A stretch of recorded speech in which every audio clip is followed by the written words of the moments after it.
If a judge has a daughter, he or she is much more likely to be empathetic toward women's rights. That's according to recent research that looked into this particular issue. And to give you a really quick example of that, there was Justice Harry Blackmun who penned Roe v. Wade.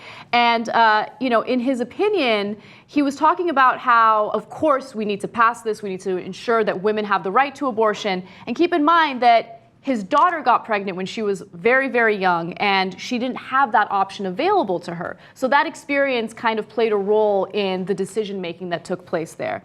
Now, according to the research, having at least one daughter increased the likelihood a judge ruled in favor of a woman's rights in gender-related cases by 7%. Right.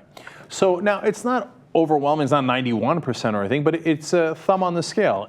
But it's a thumb that actually corrects the scale. Mm-hmm. So if it especially affected male judges, right? Yes. Because it gave them a perspective that they didn't have before. And having that perspective of someone you love who's a woman, you go, oh, right, well, okay, I see how they could be discriminated upon, and that would be terrible. And it made you more likely to rule in that direction. So I think that it's a really interesting study. We can argue over whether the Roe v. Wade decision was anecdotal, et cetera, but this is a study.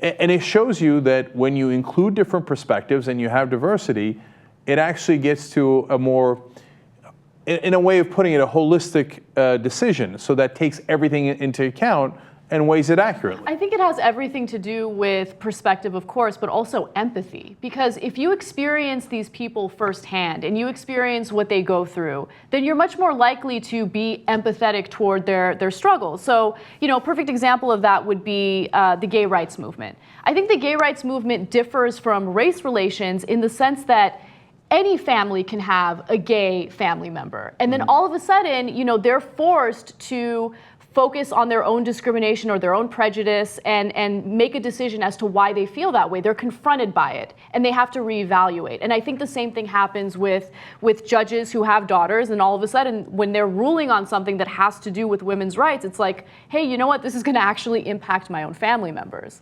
So my own daughter. And I think that plays a huge role.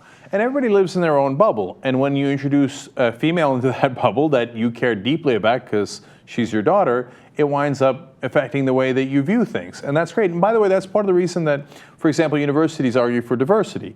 Well, if there's diversity on campus and your friends wind up becoming people of different backgrounds, well, then you might have more empathy towards those backgrounds, and that helps society overall, and it helps you as a human being.